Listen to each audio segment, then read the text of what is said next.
গাড়িটা ক্যারাঙের উপরে উড়ে যেতে আছে। এটা কি ক্যারামবিশ না? ক্যারামবিশের উপর উঠাম এখন গাড়ি।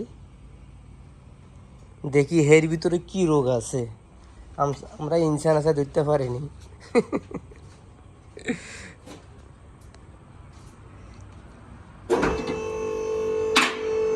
ক্যারামবিশ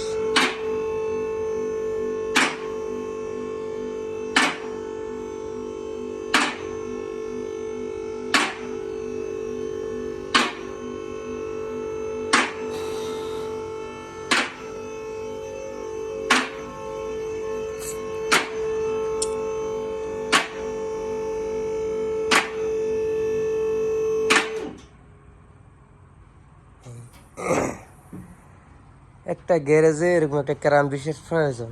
অনেকে আছে এরকম গর্তর ভিতরে থেকে কাজ করে, সুবিধা পাইতেছে না।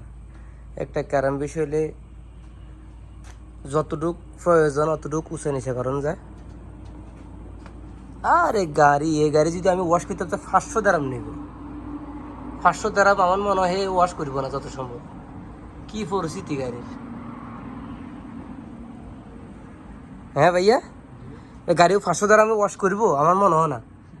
হ্যাঁ, কাঁচরা মানে এই কাঁচরা মাটিগুলো যদি ফালাইতে যায় এই পুরো ট্যাঙ্কার পানি শেষ হয়ে যাবে।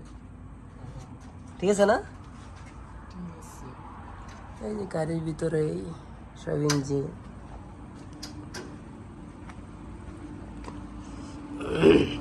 এই যে আমরা এটার এই ক্যারামবিশের মোটরের সাহায্যে গাড়িটা উঠে নিয়েছে। এই যে গাড়ির শেফ, পিছনের শেফগুলা ওটা হচ্ছে ডবলের শেফ, ছোট এটা পিছনের ডিফেন্সের শেফ লম্বাটা।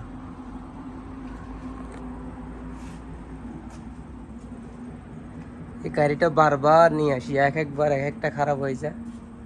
এখন এই স্যালেঞ্জারটা ওয়াশ করে হইব। গাড়িটা প্রচুর পরিমাণ কাঁচরা নিয়েছে, অনেক কাঁচরা। আমার ছোট ভাইয়া আছে, এই এখন সব খুলি ফাড়ে কলিজা মরিচা সব খুলে লাগবে। খুললে হের ফাড়া ওয়াশিং করব।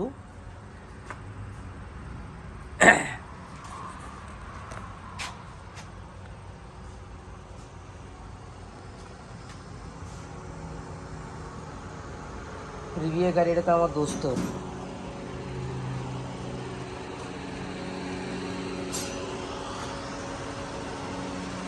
গাড়ি আছে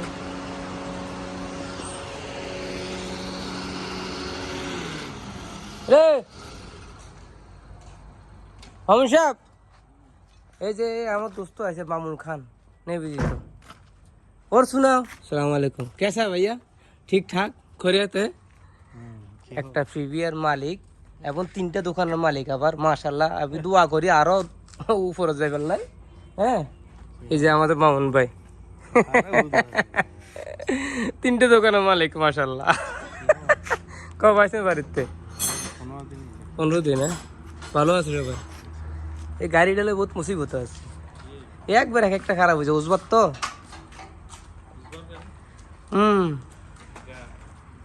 2009 মডেলের গাড়ি, কি করছে জান না।